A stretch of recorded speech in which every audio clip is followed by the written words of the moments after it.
भाई ये होती है देखो लाइफ।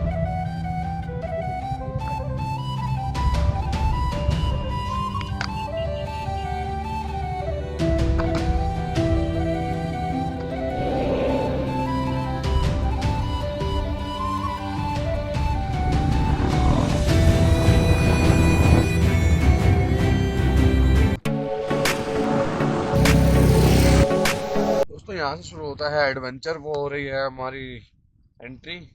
ये एंट्री इसलिए हो रही है ताकि यहाँ पे हमारा रिकॉर्ड रहे कि हाँ हम यहाँ से गए हैं। ठीक है।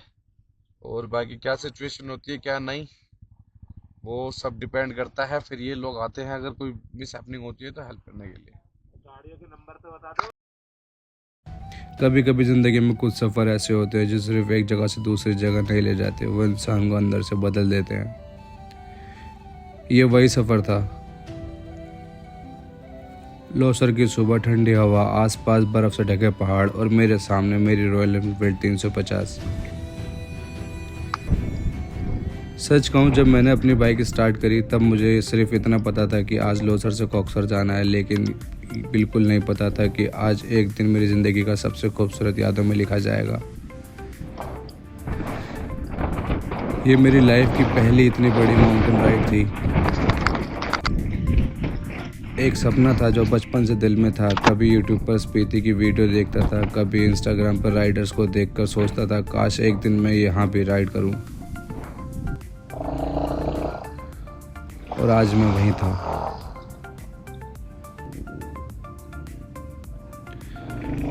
खुद अपनी बाइक के साथ,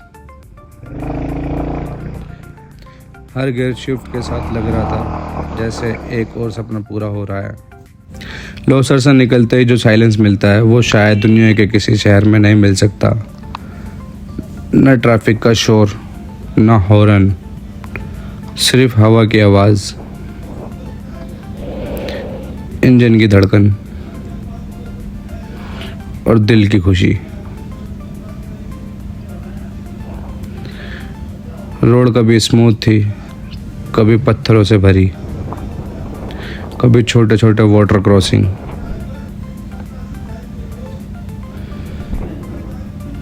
कभी धूल, कभी बर्फ के पास से गुजरना।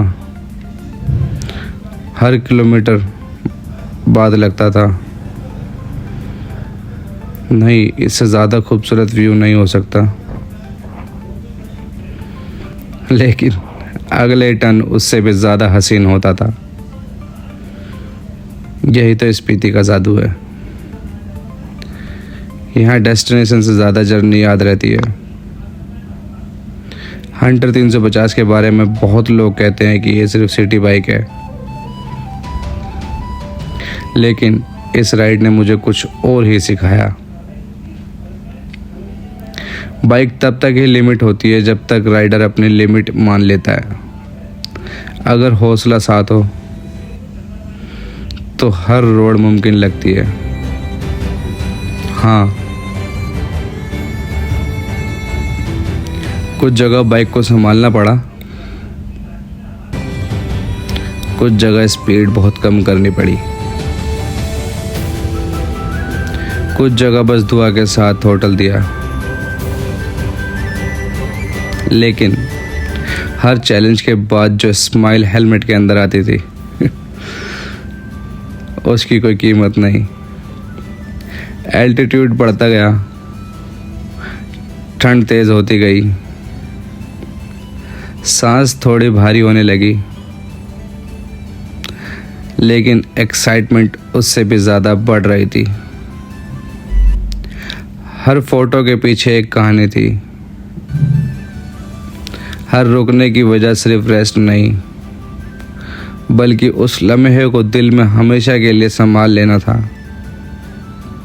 कभी दूर तक फैली हुई वैली, कभी आसमान को छूते हुए पहाड़,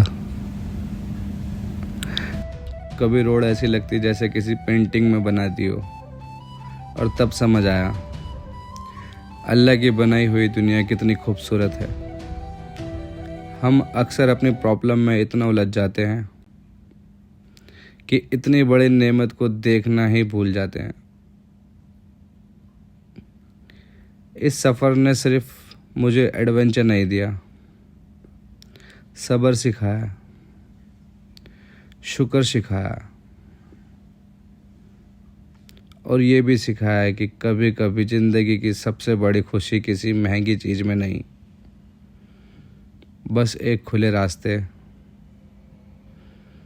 एक ईमानदार नियत और एक पूरे होते सपने में होती है। जब कॉक्सर की तरफ उतरना शुरू हुआ तब हर टन के साथ एक अजीब सी फीलिंग आ रही थी।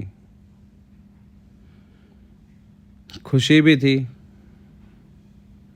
और थोड़ा सा दुख भी। खुशी इस बात की कि मैंने ये सफ़र पूरा कर लिया और दुख इस बात का कि ये लम्हा इतनी जल्दी ख़त्म क्यों हो रहा है।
शायद इसीलिए कहते हैं कुछ सफ़र कभी ख़त्म नहीं होते, वो बस यादों में चलना शुरू कर देते हैं। आज भी जब आंखें बंद करता हूँ तो लोसर की वो सुबह, हंटर 350 की आवाज़, ठंडी हवा और स्पीति का वो पहाड़, सब कुछ वापस सामने आ जाता है। अगर आप भी कभी किसी सपने को सिर्फ इसलिए टाल रहे हो क्योंकि डर लगता है, तो एक बात याद रखना, सपने तब तक सपने ही रहते हैं जब तक उनके लिए पहला गियर नहीं लगता। मेरी ये राइड सिर्फ लोसर से कॉक्सर तक नहीं थी, ये मेरे डर से मेरे हौसले तक का सफ़र था। इंशाल्लाह अभी बहुत सारे रास्ते बाकी हैं, बहुत सारे सपने बाकी हैं और बहुत सारी राइड बाकी है। अगर आपने भी मेरे साथ इस सफ़र को फील किया तो दुआ में याद रखना और मिलते हैं अगली राइड में यार बहुत इंशाल्लाह। यार बहुत ही टफ है और वो जगह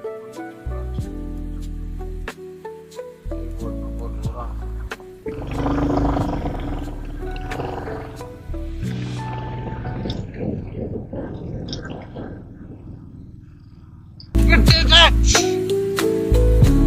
You did it! Alhamdulillah! कर दिया! कर दिया! स्पीति का सर्किट पूरा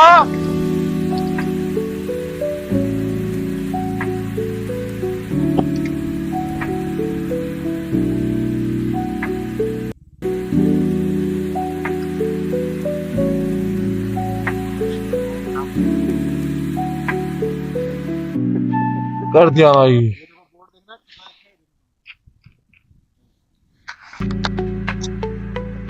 मनाली 45 किलोमीटर।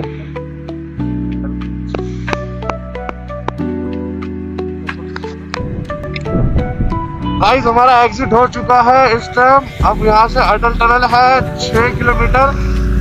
बॉक्सर से हमारा एग्जिट हो गया, एंट्री हो गई सेफली। We did it. और आपको व्लॉग कैसे लगे जरूर बताना। बहुत कोशिश, बहुत मेहनत, बहुत सारा रिस्क और बहुत सारी परेशानियों से निकलकर ये ब्लॉग बनाया है। बताना जरूर कैसा बनाए, कैसा क्या है और कैसा लगा, और आगे कौन सी डेस्टिनेशन देखना चाहते हो वो जरूर बताना। ठीक है।